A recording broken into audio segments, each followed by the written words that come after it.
절망에서 구원하시는 하나님과 우리의 믿음. 인생이 여러 가지 어려움을 겪으면 낙심하고 정말 내가 이 세상에 왜 태어났나 그런 생각을 할 수도 있습니다. 욥이 한때 그런 생각을 했습니다. 욥에게 수많은 재앙이 다가와서 모든 재산을 다 잃고 자식들이 다 죽고 자기는 병 걸려서 제 가운데 앉아 있는데 생각해보면 너무 기가 막혀서, 그러나 하나님을 원망 탄식할 수 없고 자기가 차라리 태어나지 않았으면 좋았을 것을.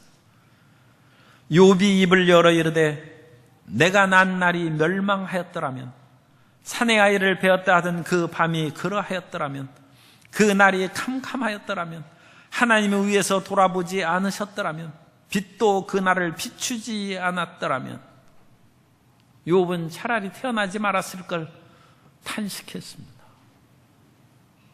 이스라엘 백성들이 하나님께 범죄하고 나라가 망하고 포로로 붙잡혀갔습니다. 수십 년의 세월이 지났습니다. 그러나 포로에서 돌아올 그런 어떤 기미가 보이지 않습니다. 그런 가운데 이스라엘 백성들은 낙심하고 좌절했을 것입니다. 우리가 이 포로로 사는 이등 국민의 신세에서 벗어나서 자유와 해방을 얻고 고국으로 돌아갈 수 있을 것인가? 10년, 20년, 30년, 40년, 50년, 포로 기간이 70년입니다.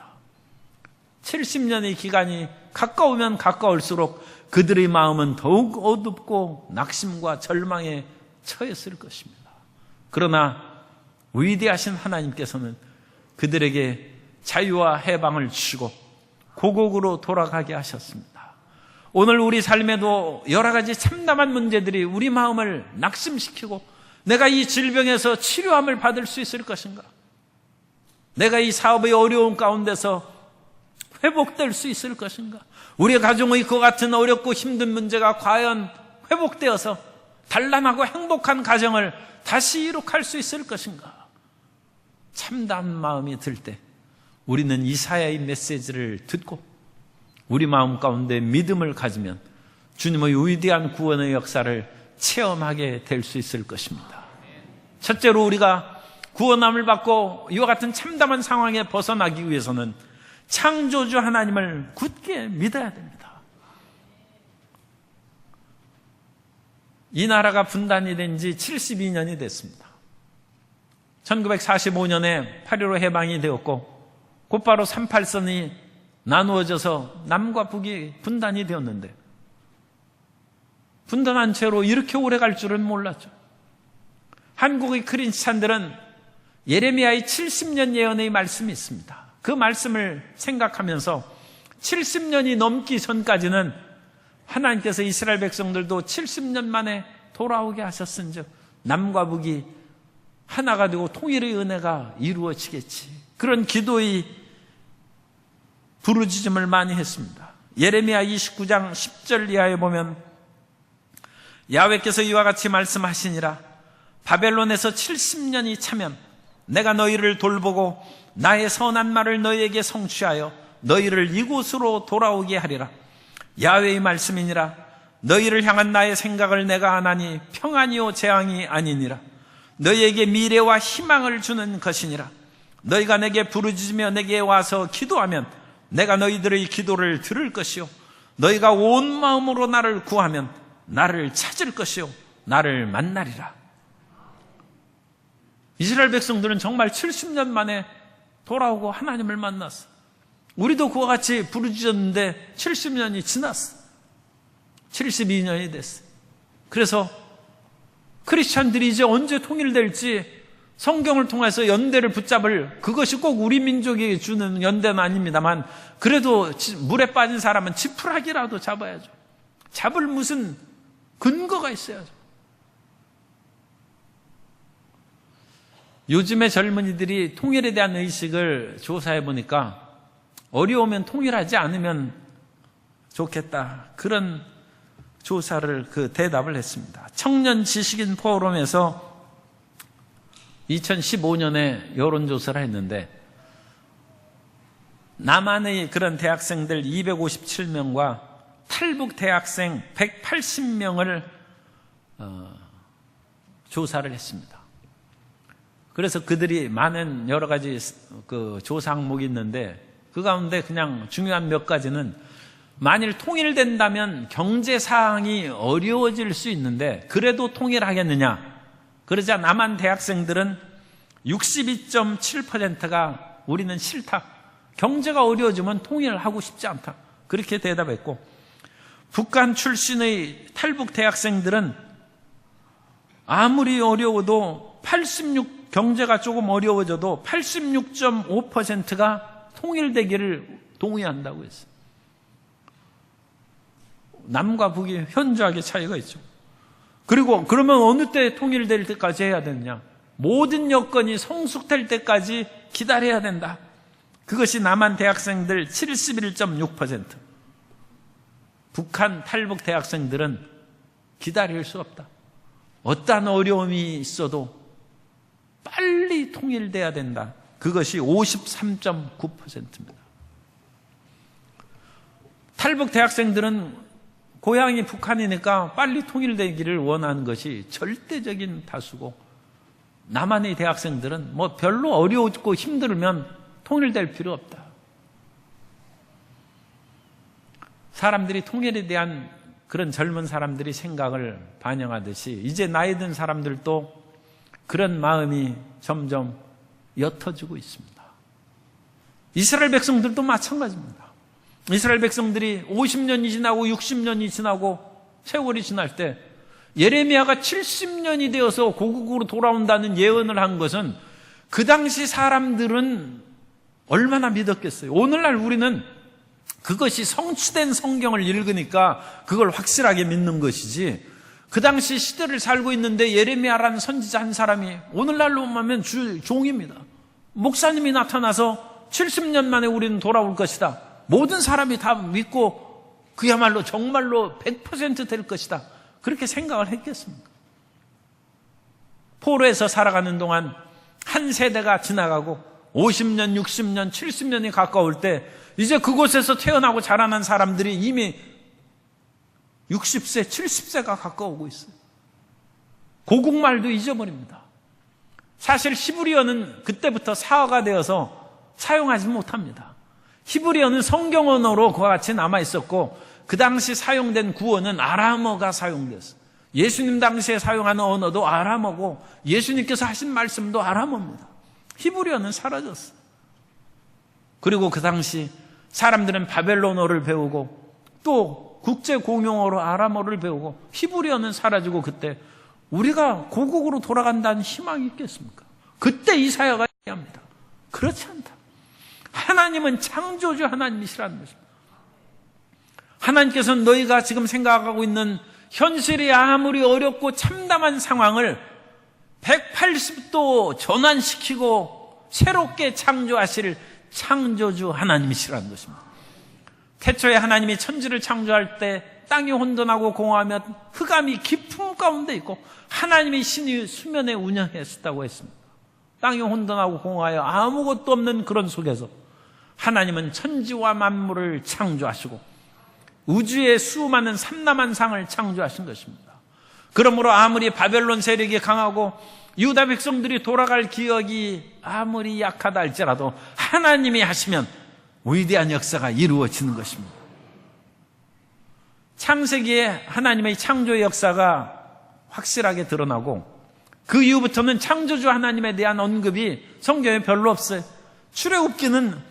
출애굽의 해방의 하나님을 얘기하지 무엇을 창조하는 하나님이 안 나타납니다.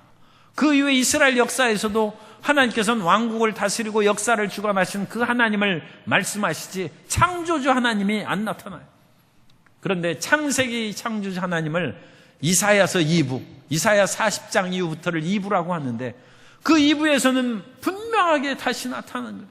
그래서 하나님이 말씀합니다. 이사야 40장 15절 이하에 보면 보라, 그에게는 열방이 통의 한 방울 물과 같고 저울의 작은 티끌 같으며 섬들은 떠오르는 먼지 같으리니 레바논은 땔감에도 부족하겠고 그 짐승들은 번제에도 부족할 것이다. 너희가 두려워하는 열방은 한 통의 물과 같고 레바논의 그 거대한 그 백향목들, 그런 것들은 땔감에 보득한 시시한 것이다. 이 위대한 창조주 하나님을 믿으라는 것입니다.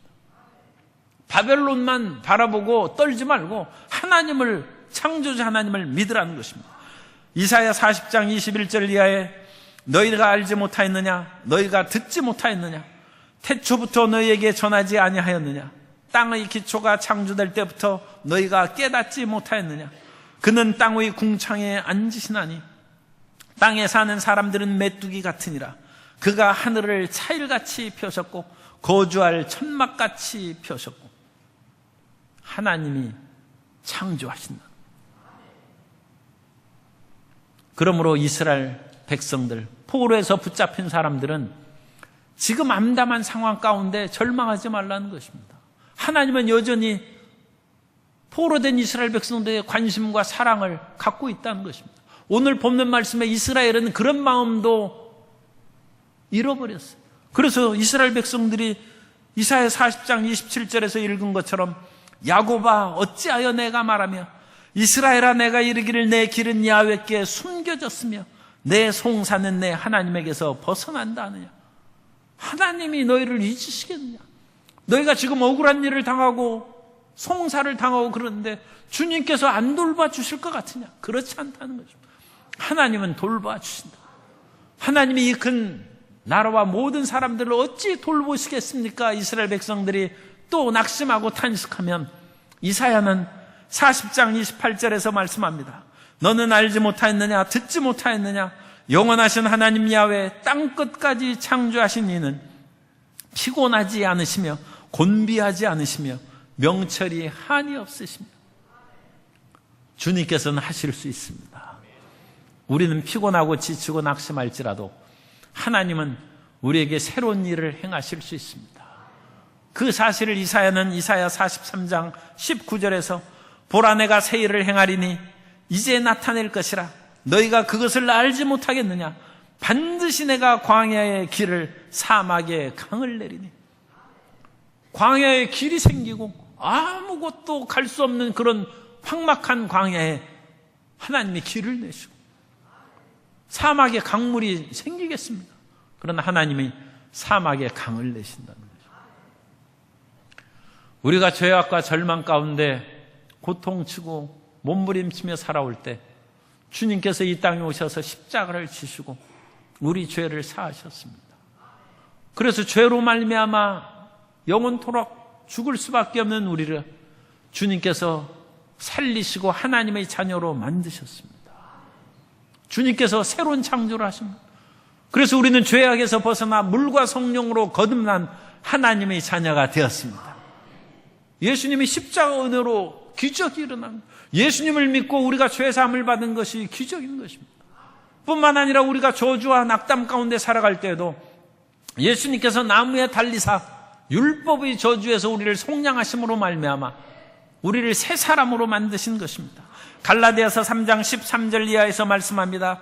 그리스도께서 우리를 위하여 저주를 받은 바 되사 율법의 저주에서 우리를 속량하셨으니 기록된 바 나무에 달린 자마다 저주 아래에 있는 자라 하였습니다.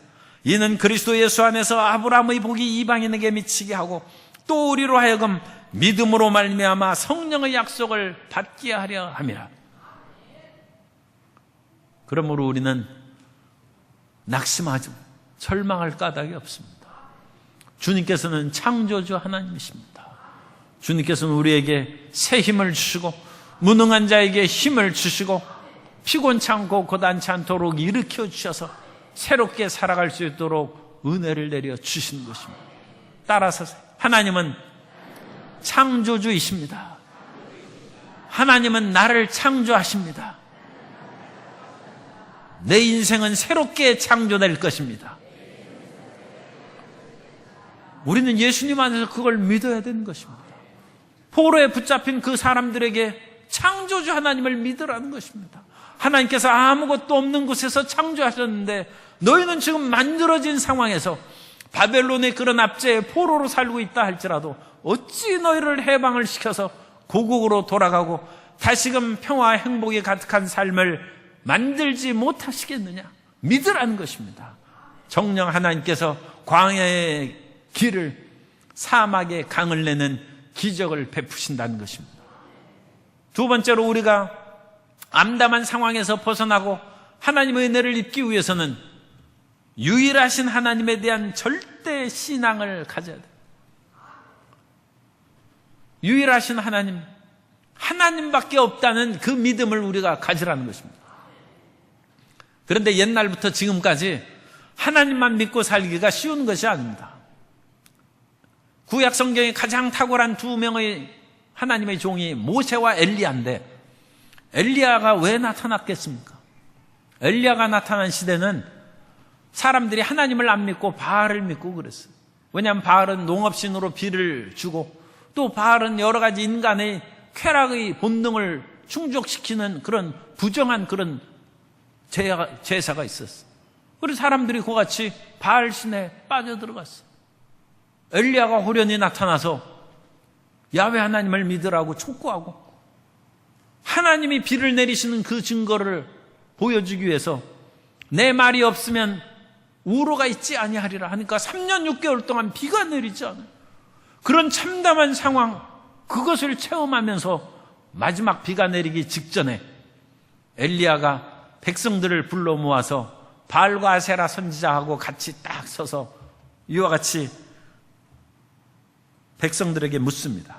열왕기상 18장 21절에 보면 엘리야가 모든 백성에게 가까이 나아가 이르되 너희가 어느 때까지 둘 사이에서 머뭇머뭇하려 하는, 야훼가 만일 하나님이면 그를 따르고 바알이 만일 하나님이면 그를 따를지니라 하니 백성이 말 한마디도 대답하지 아니하는지라. 백성들이 꿀먹 그 말을 안 하는 거예요. 말을 안 하는. 바알이 하나님인지 야훼 하나님이 하나님인지 너희가 대답하라고 그러는데 백성들이 대답을 안 하는 거예요. 유일하신 하나님을 믿지 않는 것입니다. 그런데 포르기에 이스라엘 백성들도 그런 마음, 이제 머지않아서 예레미야 예언한 70년이 다가오고 하나님께서 위대한 일을 행하실 것인데 사람들이 마음에는 믿음이 없어요. 두려움이 가득하고 이 크고 어마어마한 일을 어찌 할 수 있겠느냐. 더군다나 이스라엘 백성들이 포로로 가보니까 바벨론시에 어마어마한 신들이 많습니다. 이스라엘 지역은 조그만 땅인데 이 바벨론 남부의 그와 같은 메소포타미아 평원은 동서남북을 돌아가면서 지평선이 보이는 거대한 땅입니다.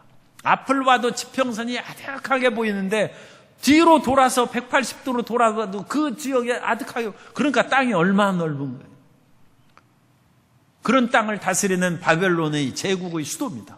그 제국의 수도에는 솔로몬의 성전은 100평밖에 안 돼요. 성도 여러분, 100평이 어떻게 넓습니다. 아파트 100평 하면 넓지만 교회가 100평이면 조그만 교회죠. 솔로몬 성전이 100평밖에 안 돼요. 100평도 채 안 됩니다. 이스라엘 백성들이 거기에서 마르둑 신과 이스타르, 하늘의 신은 안샤르고 땅의 신은 키샤르, 그런 수많은 신전들을 보고 어마어마한 축제가 이루어지는 신전 축제를 보면서 기가 죽습니다.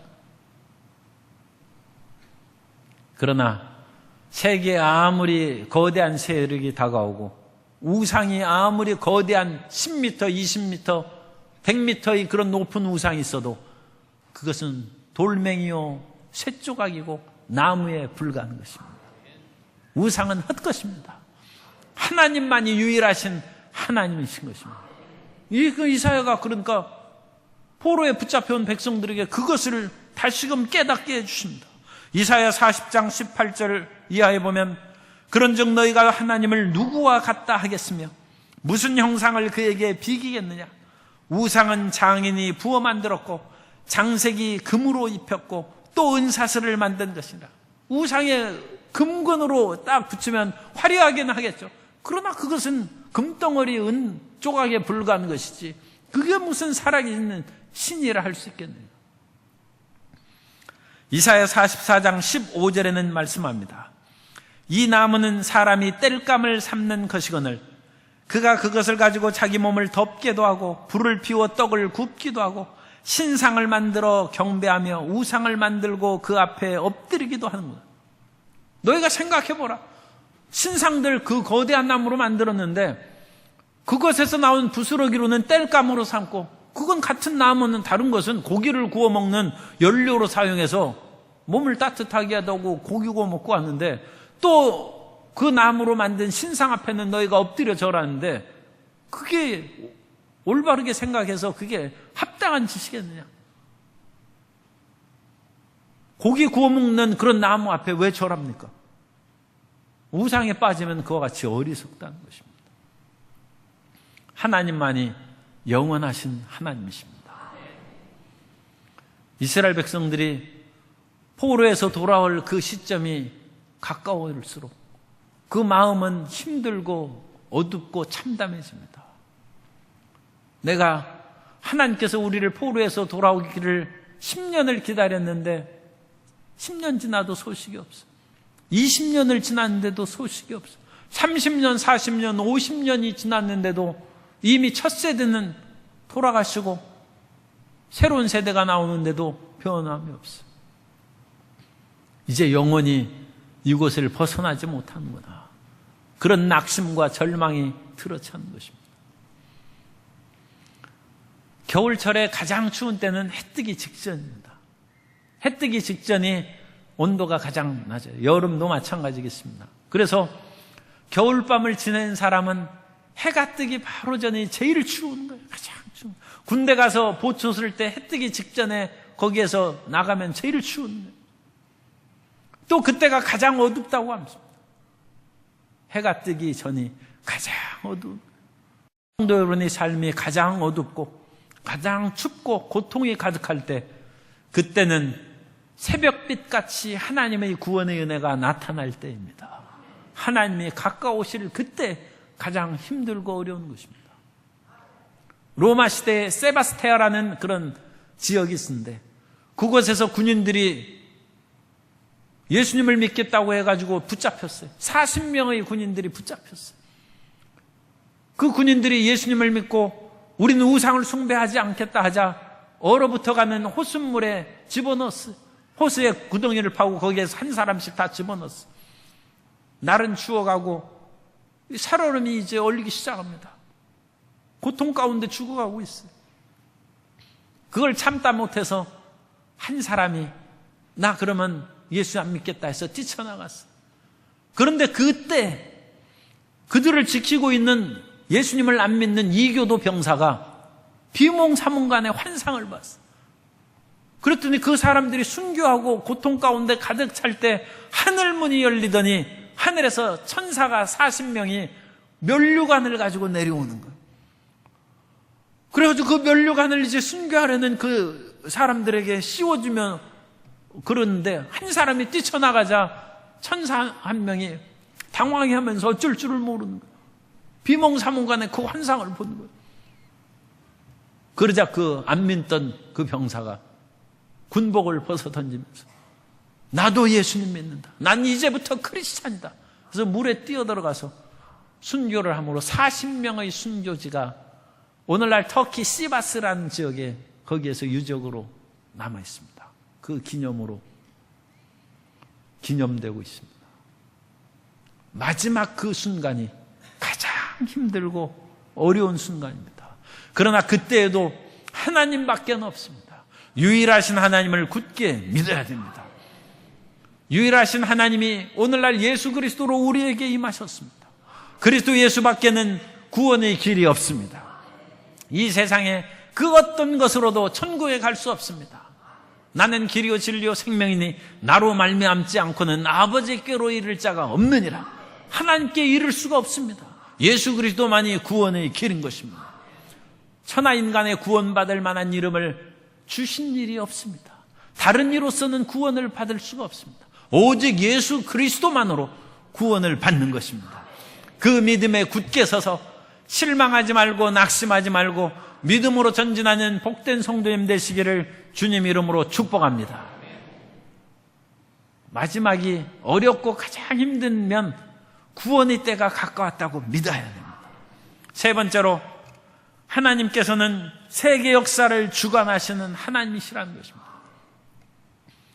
포로로 붙잡힌 그 백성들이 생각해 보면 이스라엘은 팔레스타인이 조그만 그런 지역에 불과해요. 오늘날 이스라엘도 2.5만 제곱킬로미터밖에 안 돼요. 2.5만 제곱킬로미터는 전라남북도 전라도보다 작아요. 그런 작은 땅입니다. 오늘날 이스라엘 땅이 그 정도밖에 안 돼요. 그런데 동서남북이 지평선이 보이는 광활한 그 바벨론 제국하고 어찌 비교할 수 있겠습니까? 그러나 하나님은 이스라엘뿐만 아니라 세계 역사를 다스리고 주관하십니다. 이스라엘이 처음에는 그걸 잘 몰랐어요. 이스라엘 백성들이 어려울 때마다 하나님께서는 이스라엘의 그런 히브리인인 모세를 통하여 애굽에서 건져내시고, 미디안의 압제를 받을 때는 기드온을 통해서 건져내시고, 블레셋에서 압제를 받을 때는 삼손이라는 이스라엘 사람들을 통해서 구원하셨습니다. 그리고 성경에서는 다른 민족으로는 지도자를, 왕을 세우지 말라고 했어요. 너희 형제 중에서, 이스라엘 사람들 중에서 왕을 세우지 다른 사람으로, 타민족을 너희 왕으로 세우지 말라고 신명기에 그렇게 나옵니다. 그런데 하나님께서 이제는 세계를 다스리는 하나님이시라는 것을 이사야를 통하여 보여주세요. 그것은 포로에 낙심하고 절망한 사람들이 바벨론을 크게 생각하는데 바벨론 크지 않다는 것입니다. 하나님께서는 북방에서 어떤 사람을 일으켜 세워서 바벨론을 멸망시킬 거라고 이사야를 통해서 예언하게 하십니다. 이사야 41장 25절에 보면 내가 한 사람을 일으켜 북방에서 오게 하며 내 이름을 부르는 자를 해돋는 곳에서 오게 하였나니 그가 이르러 고관들을 석회같이 토기장이가 진흙을 밟음같이, 그러니까 이 거대한 나라들을 짓밟은 강력한 그런 왕이 출현할 것이다, 그렇게 예언하고, 이사야 45장 1절에서는 그 사람 이름이 고레스라고 말씀합니다. 야훼께서 그의 기름 부음을 받은 고레스에게 이같이 말씀하시되 내가 그의 오른손을 붙들고 그 앞에 열국을 항복하게 하며 내가 왕들의 허리를 풀어 그 앞에 문들을 열고 성문들이 닫히지 못하게 하리라. 바벨론 제국이, 느부갓네살 왕이 바벨론 제국이에요. 유다를 멸망시킨 왕이 느부갓네살 아닙니까? 그 사람이 바벨론 제국의 왕인데, 바벨론 제국에서 느부갓네살은 이미 죽고 여러 명의 왕들이 나라를 다스리고 그 바벨론 제국이 진행되고 있습니다. 그러나 이 거대한 바벨론 제국을 하나님께서 바사, 페르시아의 왕 고레스를 일으켜서 얼무너뜨린다는 것입니다. 방법이 다르죠. 옛날에는 하나님께서 모세를 통해서 애굽에서 이끌어내셨어요. 미디안의 그런 압제에 있을 때 기드온을 일으켰어요. 그런데 하나님께서는 이제는 이스라엘 사람이 아니에요. 고레스를 통해서 이스라엘을 해방시키고 자유를 주신다는 것입니다. 하나님이 온 세계를 다스린다는 것을 백성들에게 믿게 하는 것입니다. 하나님은 팔레스타인에 제한된 하나님이 아니라 온 세계의 하나님이시고 대한민국의 하나님이실 뿐만 아니라 온 주변의 나라를 다스리시는 하나님이시고 홀로 영광 받으실 하나님이신 것입니다. 우리가 그것을 믿는 것이 역사를 주관하는 하나님을 믿는 것입니다. 주님께서 고레스를 세우셔서 주전 539년 바벨론을 정복했어요. 그 거대한 초롱성 같은 바벨론 시를 정복해버렸어요. 바벨론은 유프라테스 강물을 끌어들여서 해자를 돌리고 그야말로 공격하기가 무척 어려운 성이었는데 그 성을 정복해버리고 바벨론 제국을 멸망시켰습니다. 그리고 나서 539년 그 다음 해 고레스 왕이 칙령을 내렸어요. 고레스는 야훼 하나님을 믿던 사람이 아니에요. 그런데 하나님께서 역사하셔서 고레스는 소수민족, 우리 제국 안에 있는 작은 나라의 모든 백성들은 고국으로 돌아가라고 했어요. 538년에 포로 귀환 명령이 내렸어요. 이스라엘 백성뿐만 아니라 여러 주변의 모압, 암몬이라든지 그런 페니키아의 그런 모든 사람들도 다 고국으로 돌아가요. 538년 이스라엘 백성들은 포로에서 돌아오기 시작했습니다. 하나님의 위대한 해방의 역사가 이루어진 것입니다. 이방 나라 왕을 통하여 하나님께서는 약속의 말씀을 이루시고 이스라엘에게 자유와 해방을 주신 것입니다. 오늘날 우리가 어떠한 그런 어려운 삶 가운데 살아간다 할지라도 예수님께서는 만왕의 왕이시오 만주의 주십니다. 주님께서 모든 것을 다스리시고 운행하시는 것입니다. 우리의 가정의 문제를 해결할 뿐만 아니라 안 믿는 직장의 모든 사장, 회장도 하나님께서 주관하시고 나라와 민족의 불신자들도 하나님께서 주관하시고 다스리시고 하나님을 거역하는 그런 모든 나라나 세력들도 하나님께서 다스리시는 것입니다. 그 하나님을 우리가 믿는 것입니다. 예수님께서는 우리에게 말씀하십니다. 수고하고 무거운 짐진 자들아 다 내게로 오라. 내가 너희를 쉬게 하리라. 예수님께 수고하고 무거운 짐을 갖고 나아가게 되시기 바랍니다. 예수님 앞에 나아가 우리의 짐을 내려놓고 부르짖어 기도하면 주님께서 우리의 마음의 짐, 삶의 짐, 질병의 짐을 맡아주셔서 우리를 치료하시고 우리에게 또한 일용할 양식을 주십니다. 이사야 55장 1절 이하에 보면 오호라 너희 목마른 모든 자들아 물로 나아오라. 돈 없는 자도 오라. 너희는 와서 사 먹되 돈 없이 값없이 와서 포도주와 젖을 사라. 너희가 어찌하여 양식이 아닌 것을 위하여 은을 달아주며 배부르게 하지 못할 것을 위하여 수고하느냐. 내게 듣고 들을지어다. 그리하면 너희가 좋은 것을 먹을 것이며 너희 자신들이 기름진 것으로 즐거움을 얻으리라. 주님께서 우리를 채워주시고 우리의 비탄과 슬픔을 제거해 주시는 것입니다. 주님께서는 우리가 이 세상에서 어려움을 당하는 것을 다 알고 계십니다. 그렇기 때문에 예수님께서는 요한복음 16장에서 너희가 세상에서 환난을 당하나 담대하라. 내가 세상을 이겼노라. 주님께서 이 세상을 이겼은즉 세상을 이긴 예수님이 내 안에 계신 줄 믿습니다. 따라서세요. 세상을 이기신 예수님이 내 안에 계십니다. 세상을 이기신 예수님이 옆에 계신 분에게 성도님에게 계십니다.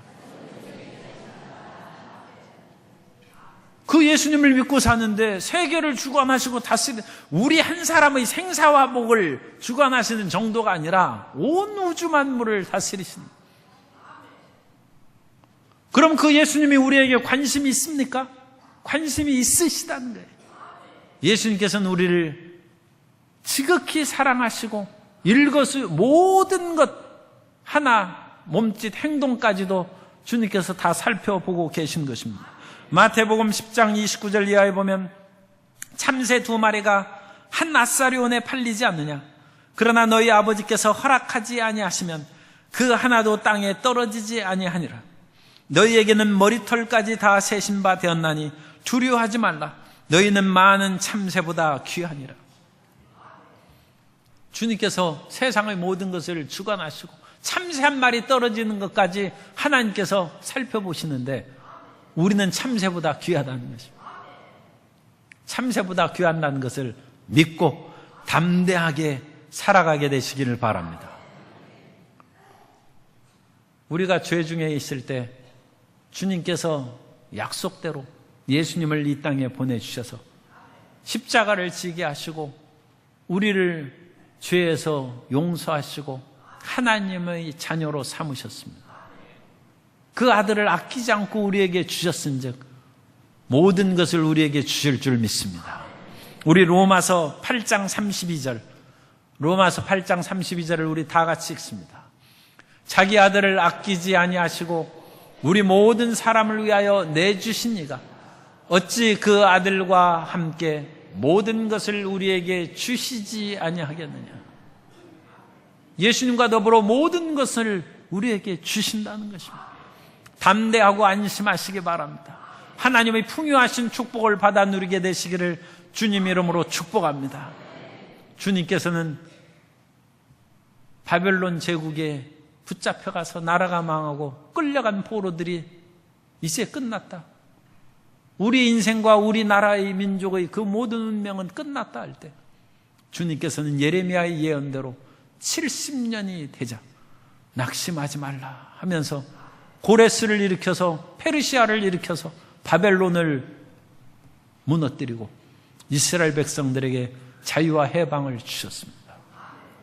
오늘날 우리는 예수 그리스도로 말미암아 자유와 해방과 죄사함을 얻었습니다. 그러므로 어떤 일이 있어도 하나님은 죽은 자를 살리시고 없는 것을 있는 것 같이 부르시는 창조주 하나님이시다. 그걸 믿음으로 주님, 내 인생이 이와 같이 헝클어지고 무너졌으니 다시금 창조하여 주옵소서. 예수 그리스도 안에서 새 창조가 임할 줄 믿습니다. 세상의 어떤 것도 하고 천국에 이를 수 없지만 예수님은 우리를 천국으로 이끌어 주십니다. 유일하신 하나님, 유일하신 예수님만을 굳게 믿고 나아가면 우리의 인생의 길이 열릴 것입니다. 우상을 물리치고 주님, 세상의 돈도 세상의 권력도 이 세상의 그 어떤 것도 의지하지 않습니다. 오직 예수님만을 의지합니다. 나를 건져 주옵소서. 그럴 때 주님께서 우리 자신뿐만 아니라 세계 역사를 이끌고 주관하여 주셔서 우리를 생명의 길로 인도하시고 영광의 자녀로 높이 세워주실 것입니다. 그러한 은혜로 충만하게 채움받게 되시기를 주님 이름으로 축복합니다.